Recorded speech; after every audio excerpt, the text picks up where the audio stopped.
नमस्कार, स्टॉक में देखिए आपका स्वागत है। सर आज बात करते हैं मोती सन्स ज्वेलर के ऊपर। ज्वेलरी सेगमेंट का स्टॉक है और इस समय आपको ज्वेलरी सेगमेंट में अगर आप पोर्टफोलियो बना रहे हैं तो ज्वेलरी सेगमेंट के किसी न किसी स्टॉक को आपको ऐड करना है। अब मैं इससे पहले वीडियो बना चुका हूँ कल्याण ज्वेलर्स का और सेंको गोल्ड के ऊपर। अब मैं एक मोती सन्स ज्वेलर के ऊपर स्टॉक बना रहा हूँ। इस मोती सन्स ज्वेलर्स के स्टॉक के ऊपर वीडियो बना रहा हूँ, तो इसमें आपको ये बताने का प्रयास करूंगा कि ये स्टॉक क्या यहाँ से मल्टीबैगर रिटर्न दे सकता है। क्या ये स्टॉक जो अभी और स्टॉक चल रहे हैं जैसे सेंको गोल्ड अभी 3-4 मतलब डिजिट में चल रहा है, 1,000 से ऊपर चल रहा है। उसके बाद लगभग कल्याण ज्वेलर्स भी उसी रेंज में जाने को तैयार है, तो क्या ये स्टॉक भी आपको मल्टीबैगर रिटर्न दे सकता है? तो सारी बातों में चर्चा करेंगे और देखने का प्रयास करेंगे कि कितना स्टॉक में दम है, कहाँ तक स्टॉक जा सकता है। अगर 6 महीने के रिटर्न की बात करें तो 62% का रिटर्न है, वहीं एक दिन का रिटर्न की बात करें तो 3.2% का रिटर्न है। उससे पहले स्टॉक स्प्लिट भी हो चुका है और उसकी लास्ट डेट जो थी वो 9 मतलब 9 नवंबर थी। और हो सकता है कि जिसके पास ये स्टॉक हो उनके खातों में इसके स्प्लिट के शेयर भी आ चुके होंगे। ठीक है सर। अगर मार्केट कैप की बात की जाए तो मार्केट कैप 2850 करोड़ का मार्केट कैप है और ये एक 2850 करोड़ का मार्केट कैप है, जो कि ये दर्शाता है कि एक स्मॉल कैप स्टॉक है। ठीक है सर। अब हमेशा एक बात याद रखनी है, मैं हमेशा अपने व्यूअर को बताता हूँ कि स्मॉल कैप स्टॉक, स्मॉल निवेश, और अगर आपको मिड कैप स्टॉक मिलता है या लार्ज कैप स्टॉक मिलता है तो उसमें हम अधिक निवेश कर सकते हैं, लेकिन स्मॉल कैप स्टॉक में स्मॉल कैप निवेश ही करेंगे, ये बात आप याद रखिए। और माइक्रो कैप स्टॉक में माइक्रो निवेश करेंगे। अब हम स्टॉक की ज्यादा जानकारी के लिए चलते हैं स्क्रीनर की वेबसाइट पे और वहां पे पता करेंगे कि स्टॉक में हमें क्या करना है।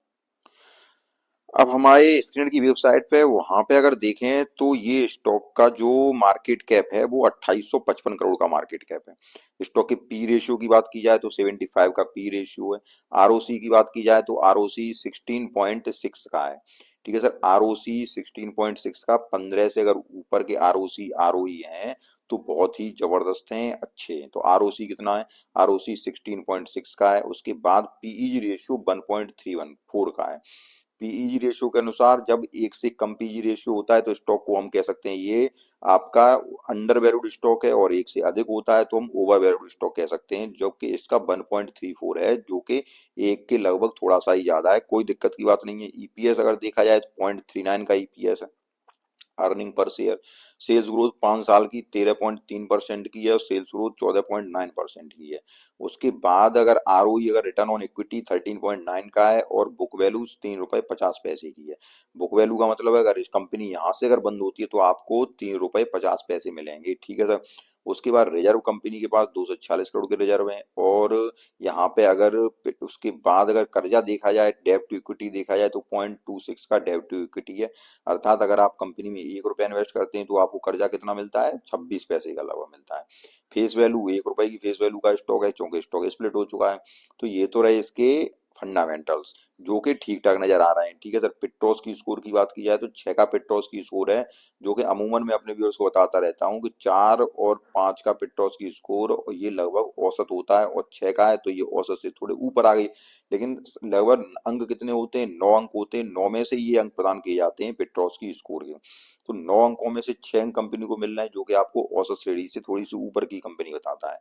ठीक है सर। ये तो रहे इसके फाइनेंस, ये तो रहे इसके सर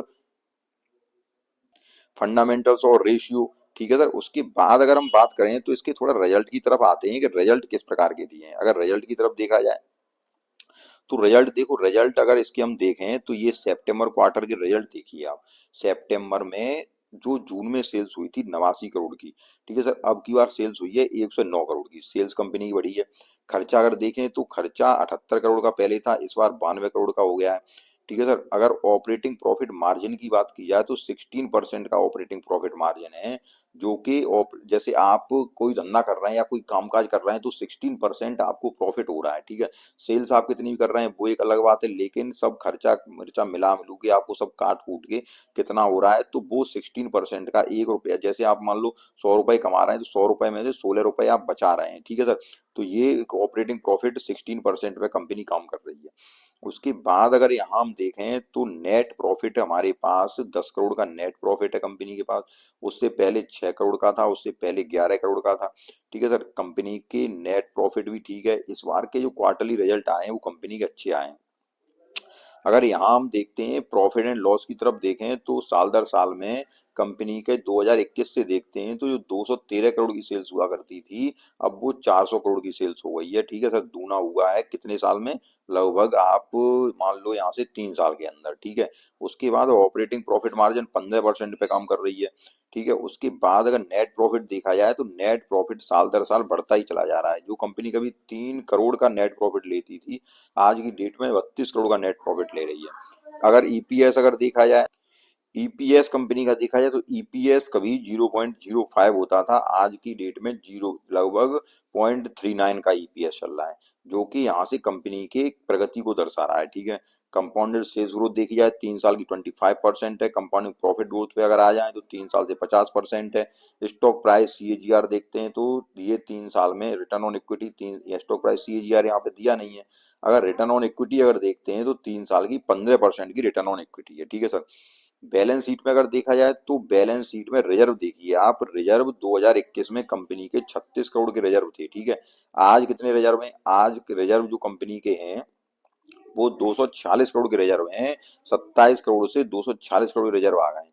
कर्जा अगर देखें तो कर्जा 148 करोड़ कर्जा हुआ करता था, कर्जा कंपनी कम कर रही है और 90 करोड़ का कर्जा रह गया है। फिक्स्ड एसेट देखिए, फिक्स्ड एसेट कंपनी के पास फिक्स्ड एसेट पहले 12 करोड़ के थे, अब की बात 6 करोड़ के फिक्स्ड एसेट में कंपनी के में कमी आ रही है, जबकि फिक्स्ड एसेट कंपनी के लगातार बढ़ते रहना चाहिए। अब क्योंकि एक स्मॉल कैप कंपनी है, तभी हम कहते हैं कि स्मॉल कैप कंपनी में निवेश हमेशा स्मॉल कैप ही करना चाहिए। ये आप हमेशा ध्यान रखिए, तो आपको कोई भी दिक्कत नजर नहीं आएगी। अदर एसेट देखे जाए तो अदर एसेट कंपनी के बढ़ गए हैं। उसके बाद अगर हम यहाँ पे रेशियो देखें तो रेशियो आप देखिए, कंपनी के डेब्टर डेज 1 दिन का है, कंपनी का डेब्टर डेज। इन्वेंट्री डेज देखिए तो 450 दिन के इन्वेंट्री डेज हैं। और उसके बाद डेज पेबल 90 डेज के हैं। कैश कन्वर्जन साइकिल 433 दिन की है। वर्किंग कैपिटल डेज 353 दिन के हैं। तो ये जो दिन है 450 इन्वेंट्री डेज, इन्वेंट्री डेज का मतलब हो गया कि जो आप इन्वेंट्री बना रहे हो या कर रहे हो उसको कितने दिनों में सेल्स में परिवर्तन हो पा रही है। Cash conversion cycle, working capital days ये है कि जैसे कंपनी जो भी काम काज कर रही है, मान लो कंपनी आपकी नेकलेस बना रही है या कुछ भी बना रही है, सोने की कोई भी चीज बना रही है, उनको कितने दिनों में वो सेल्स कर पाती है, कितने दिनों में पैसा जनरेट कर पाती है। मान लो मार्केट में बेच रही है, पैसा कितने दिनों में बना पा रही है, तो ये पूरी एक साइकिल होती है, तो इसमें 433 दिन लगा रही है। अब इन दिनों को भी कंपनी को मेंटेन करना होगा, ये 90 दिनों के अंदर, मतलब जितने कम होते जाएंगे उतना ही कंपनी यहाँ से और आगे बढ़ती चली जाएगी। अब शेयर होल्डर पैटर्न देखिए तो 66% का शेयर होल्डर पैटर्न लगातार है। प्रमोटरों को कंपनी में पूरा विश्वास है, कोई कंपनी में दिक्कत नजर नहीं आ रही है। एफआईआई का डाटा देखें तो एफआईआई जून के क्वार्टर में 0.07% थे, आज के समय में 0.57% है। एफआईआई ने अपनी होल्डिंग बढ़ाई है, वहीं डीआईआई ने अपनी होल्डिंग बढ़ाई है और पब्लिक ने अपनी थोड़ी सी होल्डिंग कम की है। ठीक है सर, प्रमोटर पूरी तरह से भरपूर विश्वास रख रहे हैं कंपनी में, कंपनी में यहाँ से कोई भी दिक्कत नजर नहीं आ रही है। अगर F I I D I आई दोनों ने अपनी होल्डिंग्स बढ़ाई है, और जो कि ये दर्शा रहा है कि कंपनी यहाँ से आपको मल्टी बेगर रिटर्न देने के लिए तैयार है। ठीक है सर, इसके बाद कंपनी के हम चार्ट पे चलते हैं। ओवरऑल अगर कहा जाए, थोड़ा चार्ट और देख लेते हैं, उसके बाद हम बात करते हैं।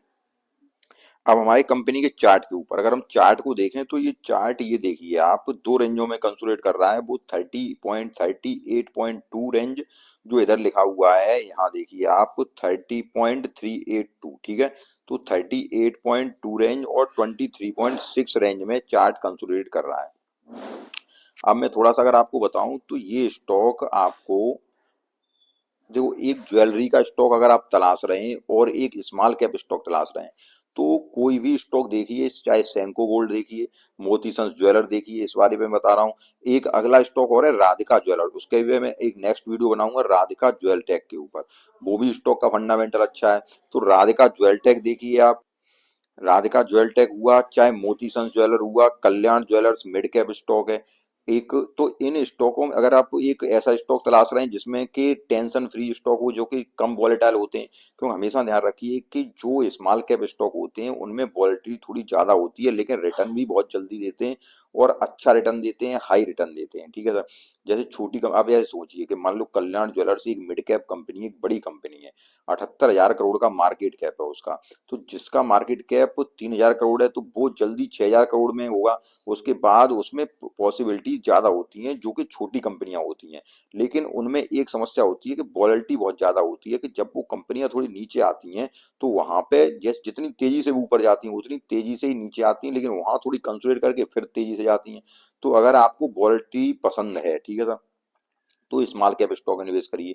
अगर वॉलेटिलिटी पसंद नहीं है, अगर आप ये चाहते हैं कि हम ज्यादा वॉलेटिलिटी नहीं झेल पाते हैं, तो आप फिर मिड कैप स्टॉक्स में जाइए। और उसके बाद फिर जाते हैं जो लोग होते हैं वो लार्ज कैप स्टॉक में जाते हैं, वहां वॉलेटिलिटी बहुत कम होती है, ठीक है सर। तो स्मॉल कैप स्टॉक अगर आपको निवेश करना है तो आप मोती सन्स ज्वेलर को देखिए, बेहतरीन फंडामेंटल है स्टॉक का।